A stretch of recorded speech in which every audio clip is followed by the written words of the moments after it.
इस वीडियो में हम देखने वाले हैं second pass of an assembler. ये जो एग्ज़ाम में 2 बार पूछा जा चुका है, तो देखते हैं second pass of an assembler. ठीक है, हमने फर्स्ट पास असेंबलर में देखा था कि वो जो है, जो भी हम यहाँ पे सिंबल यूज़ करते थे उसे एक सिंबल टेबल के अंदर विथ उसके लोकेशन के साथ स्टोर करता था। अब ये सेकंड पास का काम क्या है, जो भी हमारा सिंबल है उसका बाइनरी इक्विवेलेंट फाइंड करेगा। यानी मेन काम जो है इसके अंदर होगा। असेंबलर का काम क्या था, सिंबॉलिक कोड में से बाइनरी कोड में ट्रांसलेट करना। तो यहाँ पे सेकंड पास का काम क्या है, वो सिंबॉलिक कोड में से बाइनरी कोड जो है वो ट्रांसलेट करेगा। तो स्टार्ट करते हैं second pass of an assembler.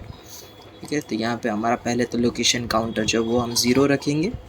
ठीक है, फिर scan the next line of code, next line को हम स्कैन करेंगे और फिर यहाँ पे हमें देखना है क्या वो शूडो इंस्ट्रक्शन है। ठीक है, अगर वो शूडो इंस्ट्रक्शन है तो हमें चेक करना है क्या वो ORG है, और अगर वो ORG होता है तो फिर हमें लोकेशन काउंटर को जो है सेट कर देना है और नेक्स्ट लाइन को स्कैन करना है। फिर आगे हम देखते हैं अगर वो ORG कोड नहीं है, ठीक है, ORG शूडो इंस्ट्रक्शन नहीं है, तो अब हमारे पास 3 इंस्ट्रक्शन है, एक एंड और DEC और हैक्स, है ना।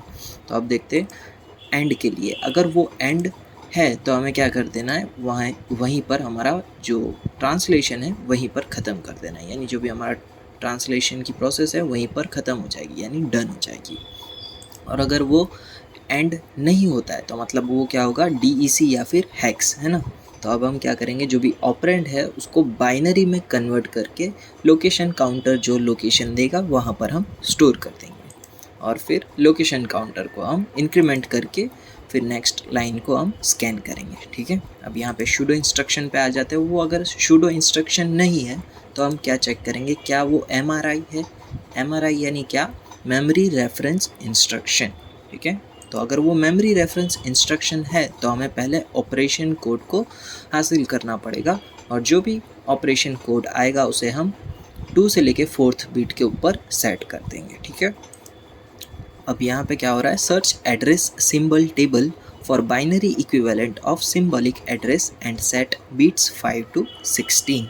अब हमें यहाँ पर एड्रेस सिंबल टेबल के अंदर सिंबॉलिक एड्रेस जो अभी हमने लिया उसका हमें बाइनरी इक्विवेलेंट सर्च करना है। ठीक है, यहाँ पे एड्रेस सिंबल टेबल के अंदर सिंबॉलिक एड्रेस यहाँ पर से हमें जो मिला उसका बाइनरी इक्विवेलेंट सर्च करना है और उसे 5 से लेके 16 बीट के ऊपर सेट कर देना है। ठीक है, यहाँ पे हमने पहले क्या किया था, आई बीट जो है उसको अभी आप साइड में रखो 1 बीट को, और 2 से 4 बीट पे हम ऑपकोड को रखेंगे और बाकी जो पीछे 5 से लेके 16 बीट है वहाँ पर हम ऑपरेंड रखेंगे। ठीक है, और नेक्स्ट में हम क्या करेंगे, चेक करेंगे क्या वो इनडायरेक्ट एड्रेस है। अगर वो इनडायरेक्ट है तो हम क्या करेंगे, आई को एज अ 1 सेट कर देंगे। ठीक है, और उसके बाद assemble the all part of the binary instruction. ठीक है, ये सभी को आप अब एक साथ असेंबल करके इंस्ट्रक्शन बना दो। ठीक है, यहाँ पे हमने एक एक पार्ट कर करके यहाँ पे सभी चीज़ें फाइंड की थी। आई बीट यहाँ पर फाइंड की, ये 2 से 4 बीट यहाँ पर फाइंड की और 5 से 16 बीट यहाँ पर फाइंड की। तो अब इन सभी को आप एक पार्ट के अंदर असेंबल कर दो और उसका बाइनरी इंस्ट्रक्शन है उसे आप लोकेशन काउंटर जो लोकेशन दे वहाँ पर आपको स्टोर कर देना है और फिर इंक्रीमेंट कर देना है लोकेशन काउंटर और फिर वापस scan the next line of code. Okay, और अगर इनडायरेक्ट एड्रेस नहीं है तो आपको क्या करना है, सेट फर्स्ट बीट टू 0 और फिर address all the parts of binary instruction.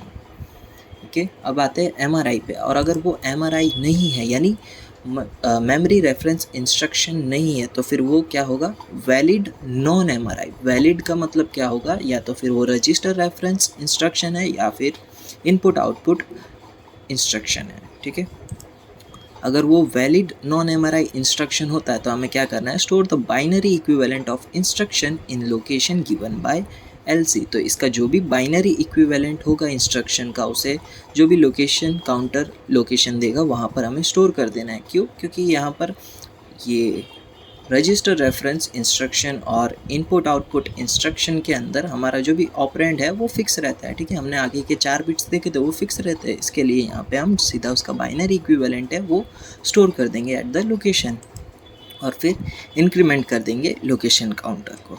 ठीक है, और अगर ये वैलिड नॉन MRI भी नहीं होता है तो फिर इसके अंदर पक्का कुछ ना कुछ एरर होगी ठीक है। तो error in line of code, और अगर एरर आती है तो भी आपको इंक्रीमेंट कर देना है लोकेशन काउंटर, और फिर ये वापस scan the next line code करके ये पूरा पास हमारा चलता रहेगा।